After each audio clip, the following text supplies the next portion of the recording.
Ayan oh mga kababayan, the best talaga itong si PBBM oh. Ayan ang kanyang mga legacy. Yan, konting ulan baha na kagad, 'di ba? The best si PBBM. Yan. Yan, pagpatuloy mo lang yan BBM, ganyan oh. The best ka talaga, konting ulan baha kagad. Yan ang sinasabi ng mga DDS na hindi the best si PBBM. Ayan oh. The best si PBBM, konting ulan baha na.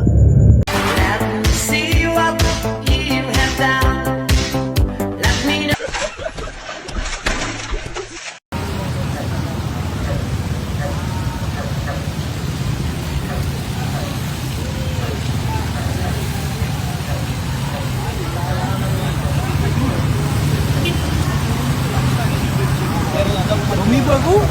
Betul na. Umibo. Eto mga kababayan, yung legacy ni Bongbong Marcos, ibinenta ng ari-arian ng Pilipinas. Ayun, tapos loyalista ka pa rin, pinagtatanggol ka pa rin ng mga loyalista mong tanga. Ayan oh, matindi talaga itong loyalistang mga tanga. Yung utak nila nasa puwitan nila at nasa talampakan nila, mga hinayupak ang gago.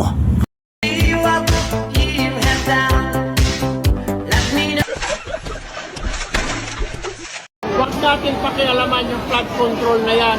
Leave it to DPWH. Ngayon, kung meron kayong mga pork barrel dyan, i-donate nyo na lahat sa DPWH. Walang anong kinalaman ng senador kongresista? Hoy, PBBM, imbalik mo na yung mga ninaka mo sa flood control. Ayan oh, konting ulan lang, baha na kaagad oh. Walang hiya ka naman, magnanaka ko talaga lupin. Tapos budget mo sa 2027, 7.2 trillion. Wow.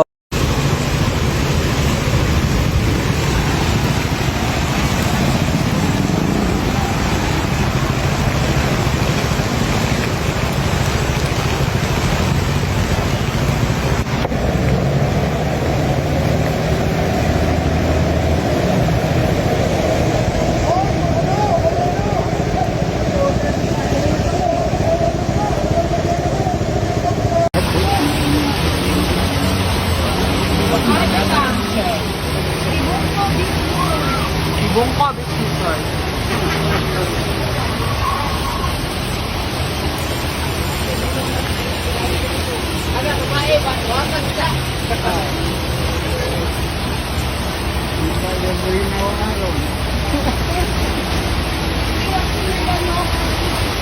Hoy, BBM, anong petsa na? O ayan oh, lubog na naman yung Pilipinas oh.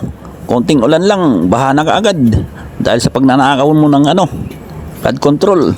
Tapos itong mga loyalista mong tanga, binabati ko sa ako, punay comment, bobo raw ako. Pero ang totoo, ikaw naman talaga yung bobo, BBM, di ba? Ay yung mga legacy mo, tingnan mo naman, lubog-lubog na yung Pilipinas. Lubog-lubog na yung EDSA. Uy, Bongbong Marcos, ano na? Ayan na, baha na sa EDSA oh. Kailan mo ibabalik yung mga nilaka mong flood control? Ayan, bumaha tuloy, konting ulan, konting bagyo. Baha na sa Pilipinas, baha na sa EDSA. Ayan oh, nakikita mo ba yan? Kawawa naman yung mga dumadaan, hindi ka naman maawa sa kanila. Maawa ka naman sa mga taong bayan dahil binuto ka nila, Bongbong Marcos. Grabe ka naman.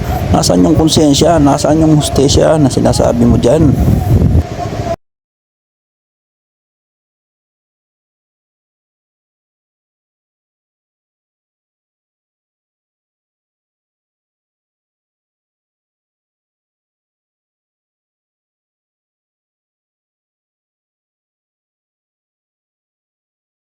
Hoy, Mr. Bindalo, Erwin Tulpo. Ano yan? Anong sinabi mo na pabayaan na lang yung flood control? O ano yan? Anong gagawin mo dyan? Ha? Wala ba kayong awa sa mga taong nakatira dyan? O ganyan, babahain yung bahay nyo. Kung ikaw nakatira dyan, ang gagawin mo? Aka naman sa sarili mo, sa mga pinagsasabi mo, Erwin Tulpo. Hoy, Mr. Bindalo, Erwin Tulpo. Ano yan? Anong sinabi mo na pabayaan na lang yung flood control? O ano yan? Anong gagawin mo dyan? Ha? Wala ba kayong awa sa mga taong nakatira dyan? O ganyan, babahain yung bahay nyo. Kung ikaw nakatira dyan, ang gagawin mo? Aka naman sa sarili mo, sa mga pinagsasabi mo, Erwin Tulpo. Maraming nagsasabi, nababasa ko sa dyaryo, nababasa ko, naririnig ko sa radyo, television, nasa ng mga flood control. Nandyan ang mga flood control na overwhelmed lang. Hindi lamang na mas mabigat ang bagsak ng ulan ngayon, kung hindi ay hindi na sumusunod sa dating schedule ng bagyo. Pero ngayon, andito tayo para simulan ang solusyon. Meron po tayong ginagawa at meron po tayong magagawa. Imbis na bumaha tuwing tag-ulan, ang gagawin natin ay iipunin natin ang tubig, ipunin natin ang tubig, ipunin natin ang tubig para mapakinabangan sa panahon ng tagtuyot. Uy, grabe naman ang ginawa ni BBM, oh. Pitak-pitak kagad, oh.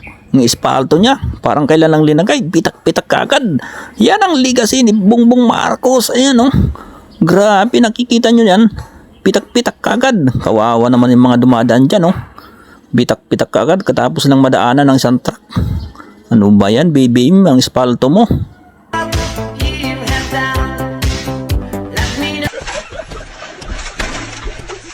Ayan, no, mga ligasiyan ni Bongbong Marcos, no, ayan, no, yung mga tao nagtatapong kahit saan.